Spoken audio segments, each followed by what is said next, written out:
ഇന്ന് ഞാനേ നിങ്ങൾക്ക് ഈസി ആയിട്ട് തയ്യാറാക്കാൻ പറ്റുന്ന എന്നാൽ വളരെ കലറിയൊക്കെ കുറഞ്ഞ നല്ല പോഷകപ്രദമായിട്ടുള്ള ഒരു ഇൻഗ്രീഡിയൻ്റ് വെച്ചിട്ടുള്ള ഒരു റെസിപ്പി ഞാൻ പരിചയപ്പെടുത്താം. നിങ്ങൾക്കൊക്കെ അറിയുന്നതൊക്കെ ആയിരിക്കും, പക്ഷേ വെജിറ്റേറിയൻസിനൊക്കെ ഇത് ഭയങ്കര ഹെൽപ്ഫുള്ളായിരിക്കും. കാരണം എന്ന് വെച്ചാൽ വെജിറ്റേറിയൻസിന് പ്രോട്ടീൻ സോഴ്സ് വളരെ കുറവാണ് അല്ലേ.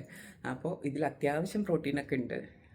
അത്യാവശ്യം നന്നായി കഴിച്ചാലും വളരെ കുറച്ച് കലറി ആവുള്ളൂ. അപ്പോൾ കണ്ടു നോക്കൂ, റെസിപ്പി ട്രൈ ചെയ്ത് നോക്കൂ, എന്നിട്ട് പറയണം എങ്ങനെയുണ്ടായിരുന്നെന്ന്. ഇതിന് ആകെ നമുക്ക് വേണ്ടത് മുളപ്പിച്ച ചെറുപയർ ഞാൻ എടുത്തിരിക്കുന്നത് 100 ഗ്രാമാണ്.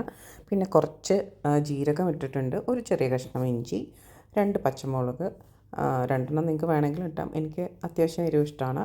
പിന്നെ കുറച്ച് ചുവന്നുള്ളി ചെറുത്, ഒരല്പം മല്ലിയിലയും കൂടെ ഞാൻ ചേർക്കുന്നുണ്ട്.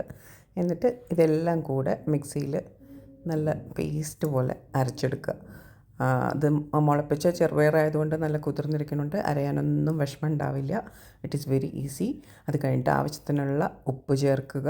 പിന്നെ നല്ല ചൂടായ ഒരു തവയിലേക്ക് ഒഴിച്ച് പരത്തുക. പരത്താനൊന്നും ബുദ്ധിമുട്ടുണ്ടാവില്ല. പിന്നെ ഞാൻ ടേസ്റ്റിന് വേണ്ടിയിട്ട് ഇതിലേക്ക് കുറച്ച് ഉള്ളി അരിഞ്ഞതും കൂടെ ചേർക്കുന്നുണ്ട്. നിങ്ങൾക്ക് വേണമെങ്കിൽ ചേർക്കാം, അല്ലെങ്കിൽ വേണ്ട. ഇതിൽ വേണമെങ്കിൽ ക്യാരറ്റൊക്കെ നമുക്ക് ആഡ് ചെയ്യാം.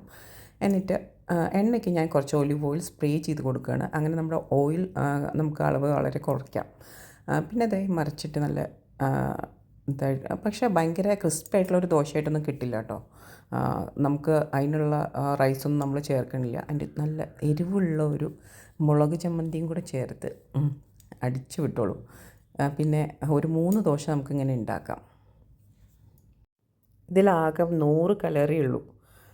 ഇനിയിപ്പോൾ നിങ്ങൾ 200 ഗ്രാം സ്പ്രൗട്ട് എടുത്ത് ഉണ്ടാക്കിയാലും നിങ്ങൾക്ക് അപ്പോഴും ഒരു 200 കലറി ആവുന്നുള്ളൂ. അതുകൊണ്ട് ധൈര്യമായിട്ട് നമുക്ക് കഴിക്കുകയും ചെയ്യാം. എന്ന് മാത്രമല്ല വളരെ ഹെൽത്തി ആയിട്ടുള്ളൊരു ഡിഷാണ്. ഏകദേശം 100 ഗ്രാം സ്പ്രൗട്ടിൽ നിന്ന് നമുക്ക് 4 ഗ്രാമോളം പ്രോട്ടീൻ കിട്ടുന്നുണ്ട്. അപ്പോൾ എല്ലാവരും ട്രൈ ചെയ്ത് നോക്കുക. അതുമാത്രമല്ല, ഇതുപോലത്തെ കൂടുതൽ റെസിപ്പീസുമായി ഞാൻ ഇനിയും വരാം.